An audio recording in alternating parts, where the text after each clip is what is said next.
चुनावों के नतीजे, नगर निकाय चुनावों के नतीजे जो हैं यूपी के, वो सामने आ रहे हैं एक एक करके। फिलहाल रुझान और कुछ और देर का इंतजार, जब पूरी पिक्चर यहां पर सामने आ जाएगी। और चलिए इसी पर बातचीत को हम अपना आगे रखेंगे। इसमें हमारे साथ संजीव श्रीवास्तव जी आगे जुड़ेंगे, वरिष्ठ पत्रकार के तौर पर, और प्रोफेसर डीआर साहू जी हैं, राजनीतिक विश्लेषक हैं। आप दोनों ही मेहमानों का बहुत बहुत धन्यवाद। संजीव श्रीवास्तव जी, पहली टिप्पणी, जो अभी तक रुझान सामने आए हैं और कुछ सीटों को लेकर तो कहीं ना कहीं कंफर्मेशन भी हो गया है, जिस तरह से 5 सीटें बताई जा रही हैं मेयरों की, जिसको बीजेपी ने जीत लिया है।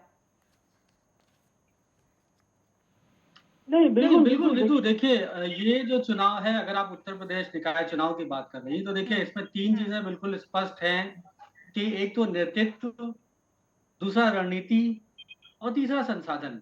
तो अगर आप तीनों चीजों की तुलना कीजिए और इसमें आप BJP, Samajwadi party, Bahujan Samajwadi party और कांग्रेस को देखिए, तो आप देखिए नेतृत्व के मामले में योगी आदित्यनाथ ने लगभग सारे नगर निगमों में और सभी मंडलों में जाकर खुद प्रचार किया। यही बात अगर आप मायावती पर, अखिलेश पर, राहुल और प्रियंका पर लागू करेंगी तो ऐसा बिल्कुल नहीं था। उत्तर प्रदेश में उन लोगों ने बिल्कुल निकाय चुनाव में बिल्कुल ध्यान नहीं दिया। अब आप बात करते हैं कि रणनीति पर, आप रणनीति देखिए कि भारतीय जनता पार्टी ने पहली बार लगभग 350 से ज्यादा मुस्लिम उम्मीदवारों को निकाय चुनाव में इस बार उतारा। और उसका सबसे बड़ा प्रमाण आप देखिए कि स्वार में शफीक अंसारी पहली बार बीजेपी, मतलब आप कह सकती हैं कि पहला मुस्लिम विधायक चुना जा रहा है बीजेपी का, हालांकि गठबंधन का उम्मीदवार है। लेकिन आप देखिए कि शफीक अंसारी जीत रहे हैं, वो भी कहां कि एक गढ़ है। आप देखिए कि वहां 60% से ज्यादा मुस्लिम उम्मीदवार ये वोटर्स हैं, उसके बावजूद स्वार की सीट बीजेपी जीत रही है, गठबंधन जीत रहा है बीजेपी का।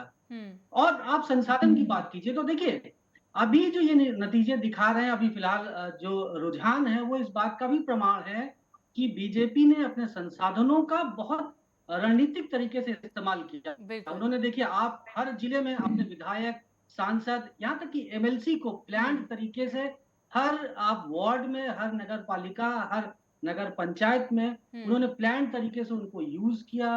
वो अपने उम्मीदवार के पक्ष में उनको खड़ा किया। ये सारी चीजों का नतीजा है ये। असल में ये किसी एक चीज का नतीजा नहीं है।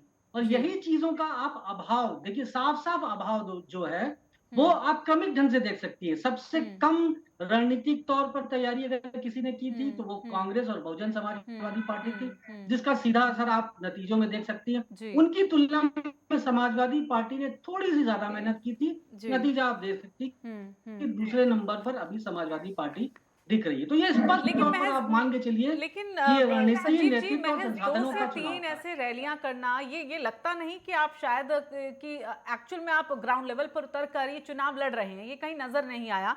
एक चीज और यहाँ पर हम पूछना चाहेंगे संजीव जी आपसे, कि जिस तरह के ये चुनाव थे और जिस तरह की हम पहले से ही देखते आए हैं, चाहे वो कोई भी चुनाव हो, बीजेपी किस स्ट्रैटेजी के साथ खेलती है, किस रणनीति के साथ खेलती है, किस तरह ब्लॉक स्तर पर जाकर वो चुनाव लड़ती है, वो हमेशा से ही देखने को मिला है। और सपा में अगर हम देखें, इस बार अगर नेता भी यहाँ पर आ रहे थे तो नेता भी यही कहते हैं ये तो छोटा सा चुनाव है, शायद इसको हम देख रहे हैं कि तवज्जो ही नहीं थी। डॉक्टर साहू, आपसे ये जानना चाहेंगे, प्रोफेसर जी, कि आखिरकार वजह क्या रही, क्यों इसको बहुत लाइटली लिया गया? क्या हम कहें कि सीधे वो 2024 पर ही फोकस कर रहे हैं, इसलिए इसको ध्यान नहीं दिया गया इस पर?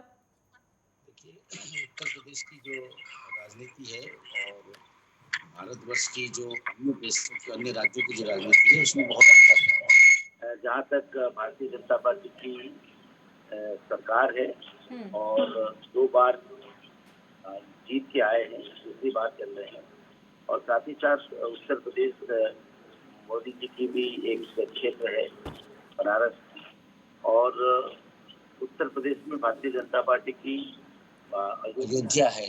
भारतीय जनता पार्टी की पूरी अस्मिता उत्तर प्रदेश से जुड़ा हुआ है। और साथ ही साथ एक महत्वपूर्ण बात यह है कि उत्तर प्रदेश की वर्तमान मुख्यमंत्री है माननीय योगी जी, उनकी कार्य करने की शैली और खासतौर पे लॉ एंड ऑर्डर पे नियंत्रण, और जो कहते हैं वो करके दिखाते हैं, और साथ ही साथ उनकी जो स्ट्रैटेजी है भारतीय जनता पार्टी की, उसमें बहुत सारे जोश है, जैसे कि पूर्व वक्ता ने बताया। तो कुल मिला के ये देखा जा सकता है संगठनात्मक ढांचा बहुत मजबूत है, जोश बहुत ही अच्छे तरीके से है। और तीसरा जो है वो है बहुत ही महत्वपूर्ण है, वो करिश्माई नेतृत्व जो कि माननीय योगी जी की है। ये सारे चीजों की वजह से वहाँ पे एक उत्साह और एक प्रॉमिस भी दिखाई दे रहा है। और पूरे कार्य करने की शैली में आप देखेंगे किस तरह से कार्यकर्ताओं ने जुट के काम किया, जो कि अन्य राजनीतिक दलों में ये दिखाई नहीं दिया था। तो जाहिर सी बात है कि सफलता उनकी झोली में आने वाले थे और आए। लेकिन जहाँ तक बात आती है उत्तर प्रदेश और कर्नाटक की, उसकी तस्वीर अलग है। जहाँ पे भारतीय जनता पार्टी राजनीति के रूप में, दल के रूप में वहाँ काफी भ्रष्टाचार से जुड़े हुए थे, उसकी वजह से तमाम तरह की परेशानियां थी और नेतृत्व के संकट थे, तमाम तरह की जो नेतृत्व है उसमें करिश्मा ही नहीं था।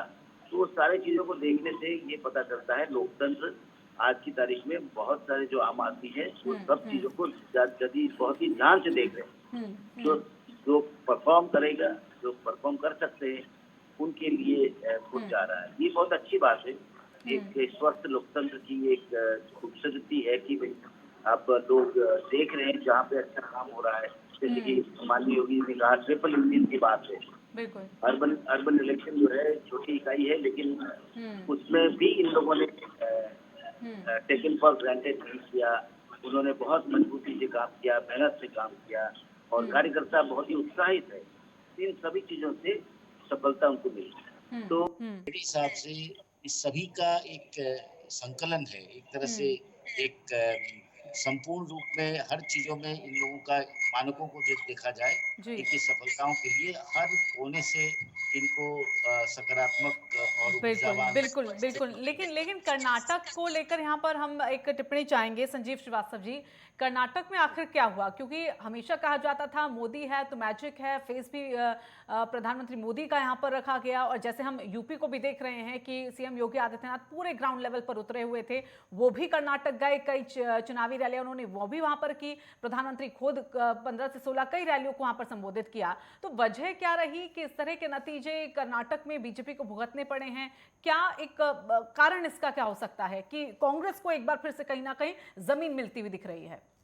देखिए रितु जी, एक तो हमें ये समझना पड़ेगा, दर्शकों को भी ये समझना पड़ेगा कि देखिए कर्नाटक कभी भी कांग्रेस के लिए कमजोर जगह नहीं थी। कांग्रेस के लिए वो बहुत मजबूत गढ़ रहा है। पिछले इलेक्शन में भी कांग्रेस को 70 से ज्यादा सीटें मिली थी और 2013 के इलेक्शन में उन्हें स्पष्ट बहुमत मिला था। आज तक भारतीय जनता पार्टी को कर्नाटक में कभी स्पष्ट बहुमत नहीं मिला है। तो एक तो ये कि कर्नाटक कोई भारतीय जनता पार्टी का गढ़ नहीं है, वो कांग्रेस का गढ़ है और उस पर कांग्रेस ने अपनी वापसी की है। पहली बात ये। दूसरी बात देखिए, जो महत्वपूर्ण बात है, जो जीत के इसमें अक्सर लोग इग्नोर कर देते हैं कि कर्नाटक में लगभग सभी ओपिनियन पोल, सभी एग्जिट पोल ये साफ साफ बता रहे थे कि वहां कांग्रेस फिर से सत्ता में आ रही है। बिल्कुल। बहुत तगड़ी एंटी इनकम्बेंसी है बीजेपी के खिलाफ। इसके बावजूद आप देखिए कि बीजेपी ने वहां लड़ाई लड़ने में या कहिए इलेक्शन लड़ने में कोई कोर कसर नहीं छोड़ी। खुद प्रधानमंत्री ने लगातार 6 दिन वहां रहे हैं। सारे बड़े नेताओं को उन्होंने अपनी पूरी ताकत झोंकी। देखिए यही दो फर्क जो हम लोग बात कर रहे हैं कि आप देखिए उत्तर प्रदेश में जब चुनाव होता है तो यहाँ की बड़ी पार्टियां, समाजवादी पार्टी, बहुजन समाजवादी पार्टी सड़क पर नहीं दिखाई पड़ती। और वहीं कर्नाटक में जहां बीजेपी को पता है कि वो हार रही है, इसके बावजूद खुद प्रधानमंत्री अपनी, आप कह सकते हैं कि प्रधानमंत्री ने अपनी प्रतिष्ठा को वहां पे दांव पर लगाया है। तो ये दिखाता है कि बीजेपी किसी भी इलेक्शन को लेके कितनी सीरियस है। वो सिर्फ हार और जीत तक अपने आप को सीमित नहीं रखते हैं, वो कहीं भी अपना एफर्ट कम नहीं करते, पहली बात। दूसरी बात आप ये देखिए कि बीजेपी कभी भी अपना स्टैंड नहीं चेंज करती है। वो कर्नाटक में भी हिंदुत्व, राष्ट्रवाद और परिवारवाद के खिलाफ पॉलिटिक्स कर रही थी। उन्हें इस बात से फर्क नहीं पड़ता कि हम एक इलेक्शन हार जाएंगे या जीत जाएंगे। वो अपने स्टैंड पर कायम। और यही वजह है कि आप देखिए बीजेपी को जो एक, आप देखिए कि जो सक्सेसफुल मतलब आप एक कह सकते हैं कि लगातार जो सफलताएं मिल रही है उसकी वजह यह है कि वो अपनी नीतियां, जो अपना स्टैंड है, उससे वो पीछे नहीं हटते, भले ही एक आध इलेक्शन हार जाए। तो इसमें एक बीजेपी के लिए प्लस पॉइंट भी है। ये बात बिल्कुल ठीक है कि देखिए बसवराज मुंबई के खिलाफ बहुत ज्यादा एंटी इनकम्बेंसी थी। येदियुरप्पा को जिस तरह से हैंडल किया गया, माना जाता है कि लिंगायत कम्युनिटी थोड़ी सी नाराज हुई है बीजेपी से। उसका लग भी रहा था कि शायद लिंगायत की वजह से भुगतना पड़े यहाँ पर। सिद्धरमैया को मैनेज किया, उससे भी कांग्रेस को फायदा हुआ। तो ये चीजें हैं, लेकिन बीजेपी के स्टैंड को भी हम इग्नोर नहीं कर सकते हैं। बीजेपी ने अपनी पूरी ताकत से इलेक्शन लड़ा है, उन्होंने वॉकओवर नहीं दिया किसी भी पार्टी। बिल्कुल। तो इस पर हम बने रहेंगे, अभी आप दोनों ही मेहमान हमारे साथ बने रहेगा आगे भी, क्योंकि एक एक करके जो रुझान सामने आ रहे हैं उसको भी समझना पड़ेगा कि किस तरह से कौन सी सीटों पर आखिरकार कैसे पार्टियां आगे बढ़ रही हैं और किस तरह से फायदा उन्हें वहां पर पहुंच रहा है। वक्त हो चला है एक छोटे से ब्रेक का।